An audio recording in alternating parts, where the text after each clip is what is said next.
I'm coming to you as someone who has been depressed before, has been very badly depressed, who has a family history of depression. And I want to come to you from a place of empathy in this video, but also a place of great hope, and to be able to show you what you're doing wrong right now and how to get out of it, okay?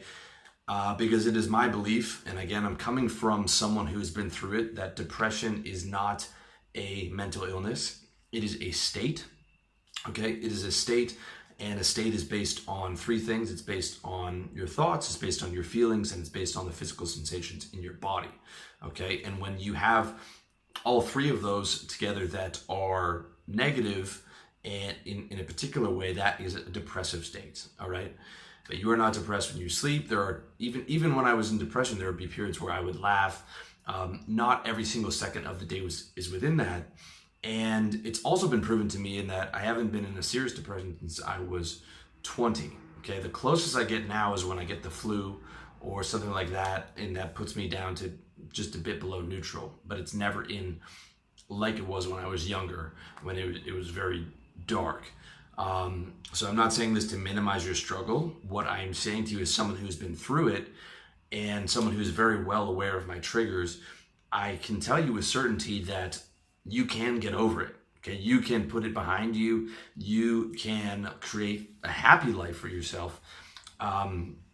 And even if you don't believe that right now, you can at least get to neutral. You can get out of it, and then once you get to neutral, you can move on to higher and higher levels. Okay, but first you have to understand what it is that's keeping you there. All right, and if you want more information, check out my article over at revolutionarylifestyledesign.com called "How to Fight Depression." Also did a video on YouTube, but I want to give you 7 things right now that came to me and that are gonna be super useful to you. And believe me, okay, if you're depressed right now, I guarantee at least 5 out of 7 of these things you're doing.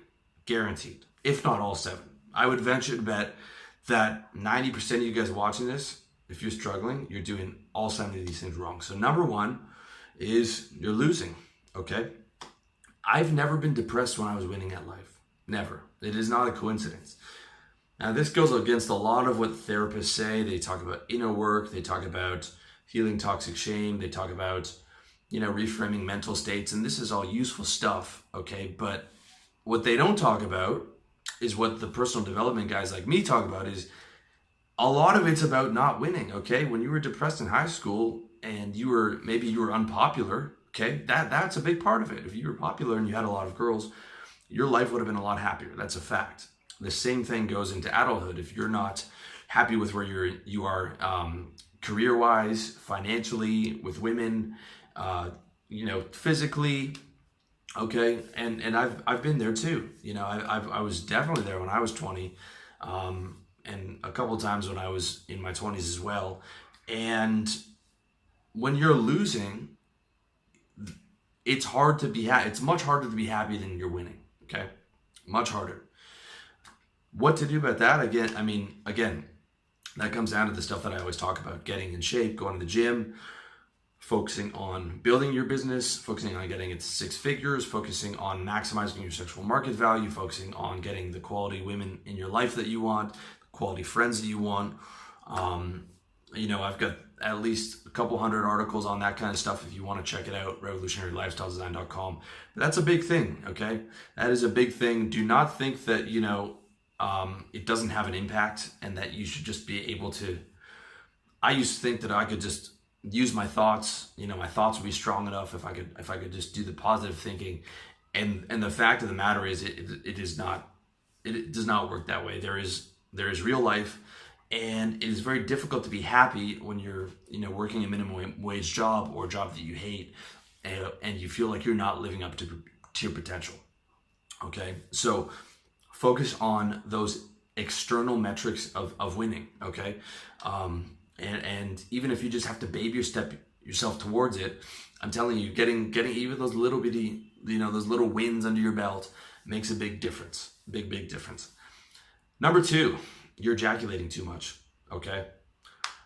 You want to know one of the best ways to cure depression? Don't touch your dick for 3 months, Okay, no fap, no porn, no masturbation, no orgasm. You can still have sex, just don't come. Okay.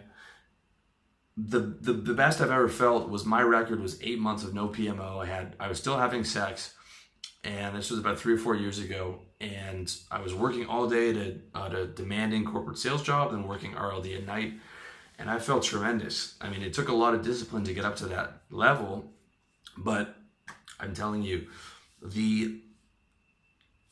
if I wanted to tell you how to be depressed, I could probably make any guy be depressed in one day, and I would say go jerk off 4 times, right?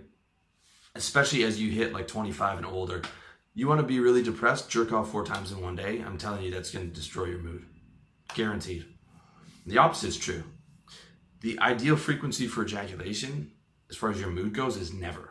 It's your most potent energy. It's your libido. It's the source, your chi, whatever you want to call it. If you don't believe me, try it out. Try going a month without ejaculation and tell me that you're not feeling a lot better. I guarantee it.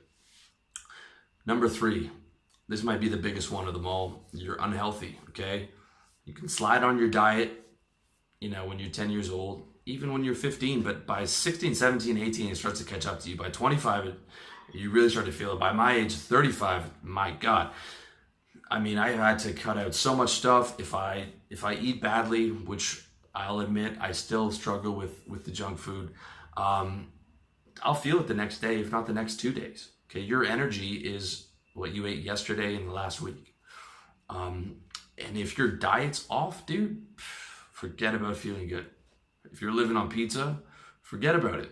Okay, especially if you are, insulin resistant. You'll know this where if you eat a lot of carbs, it puts you on the couch. You're probably insulin resistant. Some guys are pre-diabetic. This is a major impact on your mood. The same with jerking off 4 times a day. Okay, if you want to feel like garbage, go eat a foot-long Subway sandwich, 3 or 4 red velvet cupcakes in the middle of the afternoon. Good night to your day. Good night, okay? Good night to your mood. You're going to be sitting on the couch like this, breathing out of your mouth, right? Because your blood sugar is a mess. Your insulin's now all over the place. Carbs, gluten, dairy, overeating, you're taxing the body's digestion system, and you are what you eat. Now your body is becoming a red velvet cupcake, okay, as opposed to healthy meats and vegetables. This is a huge thing for depression.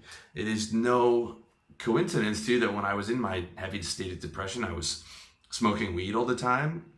When I was 20, I was smoking weed. I was smoking cigarettes. I was eating garbage.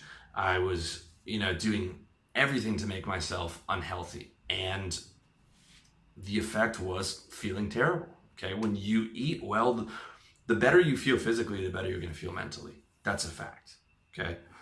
And if you want to notice that, go to one hot yoga class. Guaranteed you'll feel 15% better after that. Getting your diet and exercise together is a huge one. Same thing with, it doesn't have to be even just a couple days a week of 20 minutes on the elliptical machine. Big difference. Just doing that little bit of physical exercise. I do weights once a week, sometimes twice a week. I do cardio a few times. It's a big difference, and not just in that day, but in, the subsequent days. Number 4, okay, you're disorganized. If you can't clean up after yourself, you don't have a chance at winning at life, okay? As long as you're disorganized, life's going to feel like it's on top of you. It's on top of your shoulders, it's weighing down, and you're like, oh my God, I have so much stuff to do. I don't know how I'm ever going to get this done, because it's all trapped in your subconscious, right? If you want to see how to get organized, check out my book, How to Get Organized, over at revolutionarylifestyledesign.com. I have everything to list. You bring out everything that you want in your life, all the problems, and it shows you how to create the solutions in terms of projects, goals, daily shopping, weekly shopping, monthly shopping, quarterly shopping. I'm telling you, that was probably one of the biggest changes that I ever made in terms of my life, was getting control over it. And now it just runs on autopilot. When your life is out of control, it's very easy to spiral into helplessness and depression and feeling like the world's on top of you, which is a horrible feeling. you know, when you feel that weight of the world on top of you and you don't know how to get out of it, getting organized changes that completely. And I took it to the extreme where I was such a disorganized slob that I took it to this like insane extreme. I took it way too far. And then I finally found a balance, dialed it back, and I found the killer app, the Wunderlist app, and everything. I mean, I just wake up and I just look at my phone, and that's all I have to do for that day. That's it. That's all I have to do. Just follow my phone. That's how automated it is. If you want to see how to do that, check out my book, How to Get Organized. It's the most useful thing on my site as far as I'm concerned. The organization, getting that automated, huge. Okay.